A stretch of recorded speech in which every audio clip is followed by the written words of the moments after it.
Assalamualaikum warahmatullahi wabarakatuh. Kami dari kelompok 6 izin mempresentasikan tugas kelompok kami mengenai tekanan zat dan penerapannya dalam kehidupan. Mata kuliah Kapita Selekta IPA dengan dosen pengampu Ibu Firda Az-Zahra SPD MSI. Anggota kelompok kami yaitu yang pertama Siti Romlah dengan NIM 20231137. Yang kedua, saya sendiri, Suci Oktafrini dengan NIM 20231139. Dan yang ketiga, Tasya Islamaiken dengan NIM 20231141. Submateri yang akan kita bahas yaitu yang A, tekanan zat padat dan penerapannya. Yang B, tekanan zat cair dan penerapannya. Yang C, tekanan gas dan penerapannya. Dan yang D, aplikasi konsep tekanan zat pada makhluk hidup. Baiklah, langsung saja kita masuk ke submateri pertama, yaitu tekanan zat padat dan penerapannya. Tekanan zat padat adalah jumlah gaya yang diberikan benda padat per luas permukaan benda tersebut. Konsep tekanan sama dengan penyebaran gaya pada luas suatu permukaan, sehingga apabila gaya yang diberikan pada suatu benda F semakin besar, maka tekanan yang dihasilkan akan semakin besar. Sebaliknya, semakin luas permukaan suatu benda, maka tekanan yang dihasilkan akan semakin kecil. Secara matematis, besaran tekanan dapat dituliskan dalam persamaan P sama dengan F per A, di mana P yaitu tekanan dengan satuan N per M kuadrat atau satuan Pascal, yang F yaitu gaya dengan satuan Newton, dan yang A yaitu luas bidang, satuannya M kuadrat. Contoh peristiwa terjadinya tekanan zat padat yaitu saat kita memaku tembok. Ketika ujung paku yang memiliki permukaan runcing ditempelkan ke dinding, kemudian gaya yang diberikan pada paku cukup besar, maka tekanan yang dihasilkan akan besar. Tekanan yang besar ini akan membuat dinding jadi berlubang. Bagian ujung paku yang datar memiliki ukuran permukaan yang lebih besar dibandingkan dengan bagian ujung paku yang kecil. Ketika area mengecil, maka tekanan yang dihasilkan akan semakin membesar. Dan ketika area membesar, maka tekanan yang dihasilkan akan mengecil. Maka, menggunakan paku untuk melubangi dinding dengan ujung yang runcing jauh lebih mudah dibandingkan menggunakan bagian datarnya. Hal ini dikarenakan luas permukaan bagian runcing lebih kecil daripada bagian datar, sehingga tekanan yang diberikan terhadap tembok akan lebih besar. Selanjutnya, penerapan tekanan zat padat pada kehidupan sehari-hari. Pertama, pada mata kapak dibuat tajam ujungnya. Hal ini bertujuan untuk memperbesar tekanan agar memudahkan dalam membelah kayu. Yang kedua, alas sepatu salju dibuat lebih besar. Alas yang lebar memperkecil tekanan sehingga memudahkan berjalan di atas salju. Ketiga, bentuk kaki bebek lebar dan berselaput. Bentuk kaki bebek yang lebar dan berselaput memperkecil tekanan kaki pada tanah. Hal ini memudahkan bebek untuk berjalan dan tidak terperosok di atas lumpur. Dan yang keempat, ban mobil khusus untuk medan berat berlumpur dibuat besar. Ban yang besar untuk memperkecil tekanan agar memudahkan mobil melaju dan tidak terperosok di atas medan berat berlumpur. Yang kelima, jarum dan paku dibuat runcing ujungnya. Ujung yang runcing memperbesar tekanan sehingga memudahkan jarum untuk menancap ke kain dan paku untuk menancap ke kayu. Yang keenam, sirip ikan. Sirip ikan yang lebar akan memungkinkan ikan bergerak dalam air dengan bebas dan lincah. Hal ini disebabkan karena ikan memperoleh gaya dorong dari gerak siripnya yang lebar. Selanjutnya yaitu tekanan zat cair dan penerapannya. Pada tekanan zat cair ini terdapat tekanan hidrostatis. Pada tekanan hidrostatis, kedalaman zat cair dan massa jenis zat cair mempengaruhi tekanan yang dihasilkan oleh zat cair. Semakin dalam zat cair, semakin besar pula tekanan yang dihasilkan. Semakin besar massa jenis zat cair, semakin besar pula tekanan yang dihasilkan. Pada zat cair, gaya F disebabkan oleh berat zat cair yang berada di atas benda, sehingga P sama dengan W per A. Karena berat W sama dengan M kali G, dan M sama dengan Rho kali V, dan V sama dengan H kali A, maka dapat dituliskan bahwa P sama dengan Rho kali G kali H kali A per A, atau P sama dengan Rho kali G kali H, di mana P yaitu tekanan, M yaitu massa berat, Rho yaitu massa jenis zat cair, G yaitu percepatan gravitasi, H yaitu tinggi zat cair, dan V yaitu volume. Penerapan tekanan hidrostatis. Tekanan hidrostatis penting dalam merancang struktur bangunan penampung air seperti pembangunan bendungan untuk PLTA.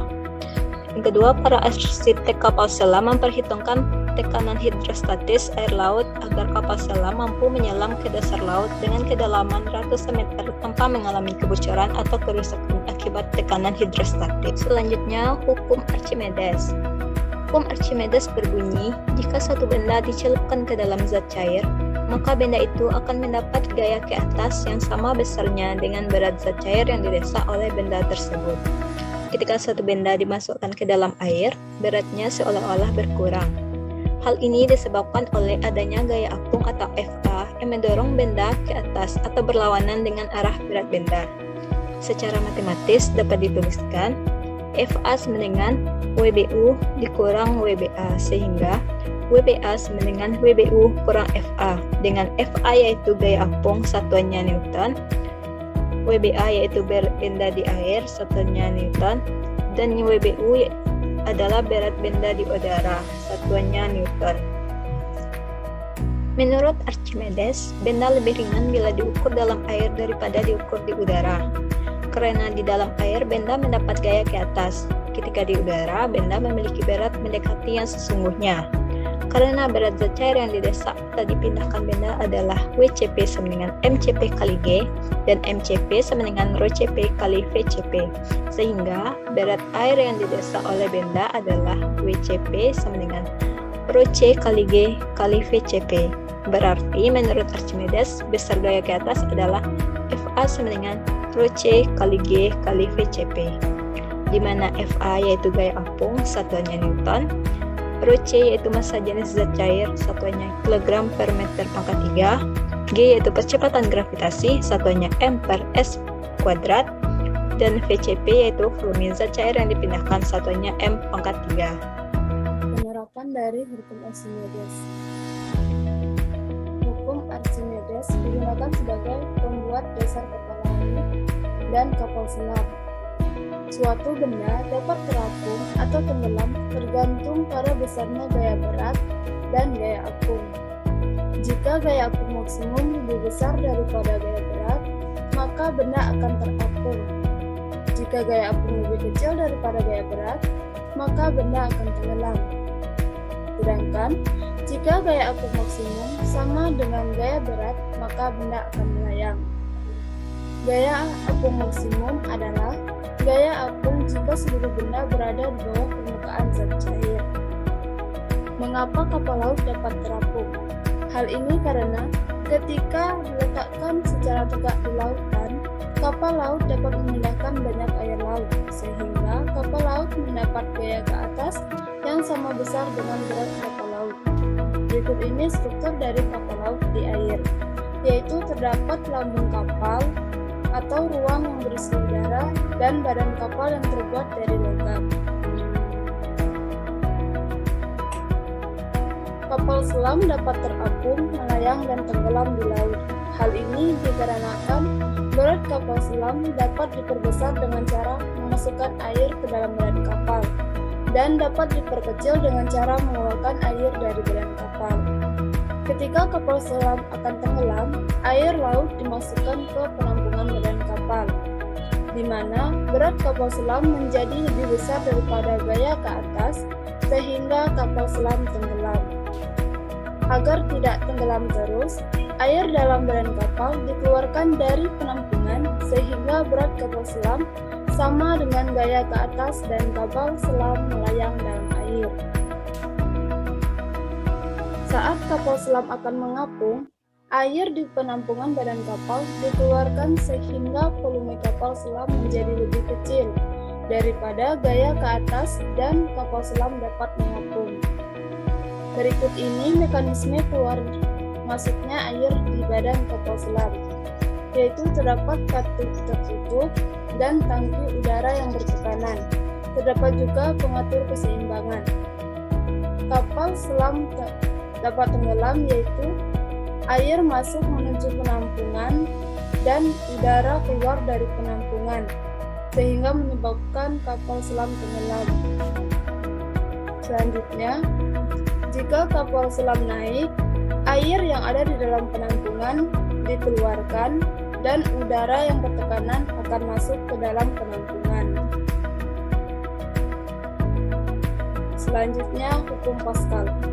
Bunyi dari hukum Pascal yaitu tekanan yang diberikan pada zat cair dalam ruang tertutup akan diteruskan ke segala arah dengan sama besar. Penerapan dari hukum Pascal yaitu pompa hidrolik. Berikut ini adalah gambar dari pompa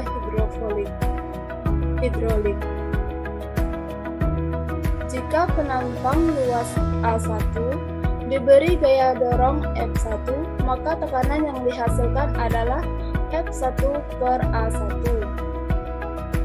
Menurut hukum Pascal, tekanan diteruskan ke segala arah dengan sama besar, termasuk ke luas penampang A2. Pada penampang A2, muncul gaya angkat F2 dengan tekanan P sama dengan F2 per A2. Secara sistematis diperoleh persamaan pompa hidrolik yaitu F1 per A1 sama dengan F2 per A2 atau F2 sama dengan A2 per A1 dikali F1. Dengan P adalah tekanan, F1 dan F2 adalah gaya yang diberikan, A2 dan A1 merupakan luas penampang. Selanjutnya saya akan menjelaskan tekanan gas dan penerapannya.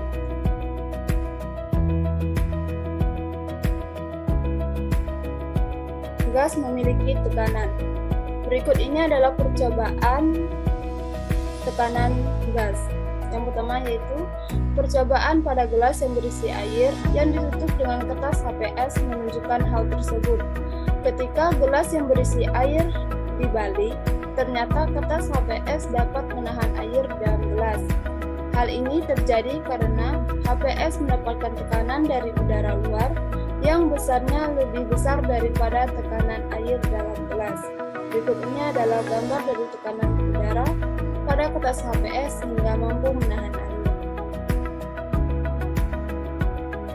Contoh dari tekanan gas yang lainnya itu ketika air dalam N linear ditutup dengan balon karet, kemudian dipanaskan akan membuat balon karet mengembang. Hal ini terjadi karena partikel gas dalam N linear menerima kalor dari pemanasan. Akibatnya, gerakan partikel gas dalam N linear semakin cepat dan terjadinya pemuaian, sehingga tekanannya menjadi besar. Tekanan dalam N linear diteruskan sama besar menuju balon, sehingga tekanan di dalam balon lebih besar daripada tekanan gas di luar balon yang mengakibatkan balon mengembang. Berikut ini adalah ilustrasi balon karet dan air dalam N linear. Gambar A menunjukkan balon karet dan air dingin dalam N linear. Sedangkan gambar yang kedua yaitu balon karet dan N linear berisi air yang telah dipanaskan.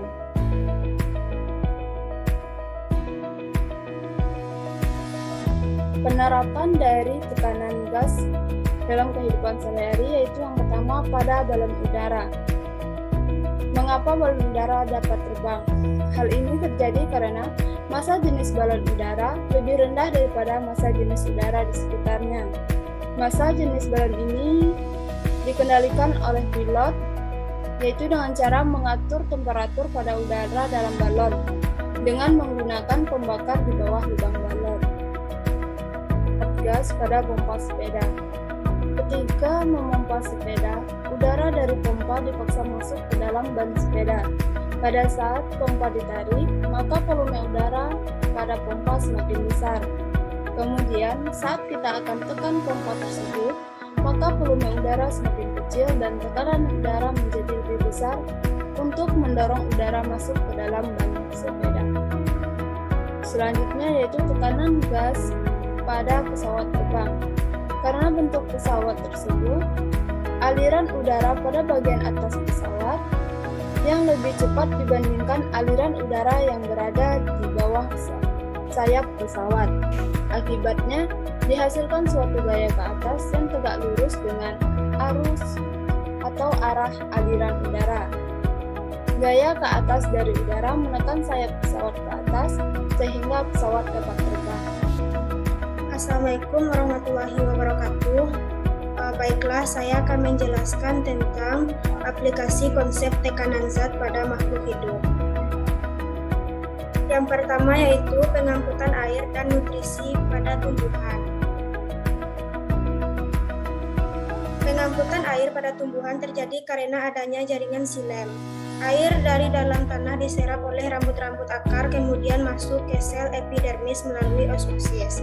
Selanjutnya air menuju korteks, endodermis, dan perisikel. Kemudian air menuju xilem akar, xilem batang, dan xilem daun. Berikut ilustrasi pengangkutan air masuk ke dalam akar. Air dapat diangkut naik ke daun dan diedarkan ke seluruh tubuh tumbuhan karena adanya daya kapilaritas batang yang dipengaruhi oleh gaya kohesi dan adesi. Kohesi adalah kecenderungan molekul untuk berikatan dengan molekul lain yang sejenis. Adesi adalah kecenderungan molekul untuk berikatan dengan molekul lain yang tak sejenis. Air dimanfaatkan dalam fotosintesis di dalam daun. Air mengalami penguapan atau transpirasi. Penggunaan air oleh daun akan menyebabkan terjadinya tarikan terhadap ari dalam xilem sehingga air di dalam akar dapat naik ke daun. Semua bagian tumbuhan memerlukan nutrisi. Nutrisi tumbuhan berupa gula dan asam amino, hasil fotosintesis yang diedarkan oleh jaringan floem.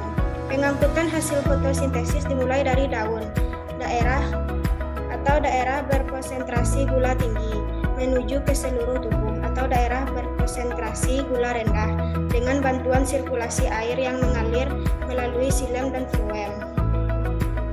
2. Tekanan darah pada sistem peredaran darah manusia. Tekanan pada pembuluh darah berprinsip kerja seperti hukum Pascal. Berdasarkan hukum Pascal, tekanan yang diberikan pada zat cair dalam ruang tertutup akan diteruskan ke segala arah dengan sama besar. Begitu pula tekanan darah pada aorta, sama dengan tekanan pada arteri atau pembuluh nadi pada lengan atas. Ketika jantung memompa darah, darah mendapat dorongan sehingga dapat mengalir melalui pembuluh darah, kemudian memberi dorongan pada pembuluh darah yang disebut tekanan darah. Bila kehilangan darah karena kecelakaan atau penyakit, tekanan darah akan hilang, sehingga darah tidak dapat mengalir menuju sel-sel di seluruh tubuh. Akibatnya sel-sel akan mati karena tidak mendapat oksigen dan nutrisi.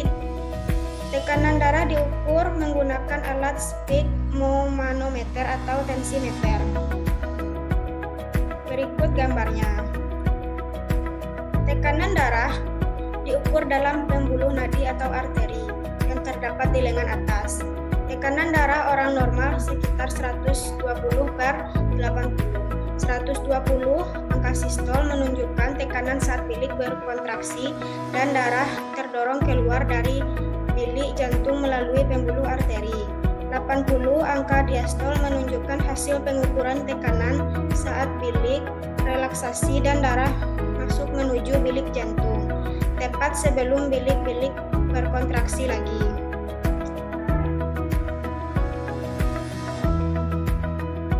Yang ketiga, tekanan gas pada proses pernapasan manusia. Dalam paru-paru, tepatnya alveolus, terjadi pertukaran gas O2 dan CO2 secara difusi, yaitu perpindahan zat terlarut dari daerah berkonsentrasi dan bertekanan parsial tinggi ke daerah berkonsentrasi dan bertekanan parsial rendah. Setiap menit paru-paru dapat menyerap sekitar 250 mili O2 dan mengeluarkan CO2 sekitar 200 mili. Tekanan parsial adalah tekanan yang diberikan oleh gas tertentu dalam campuran gas tersebut, yaitu tekanan O2 dan CO2 yang terlarut dalam darah. Baiklah, sekian presentasi dari kelompok kami. Kami mohon maaf apabila ada kesalahan dan terima kasih atas segala perhatiannya. Kami akhiri dengan wabillahi taufik wal hidayah. Assalamualaikum warahmatullahi wabarakatuh.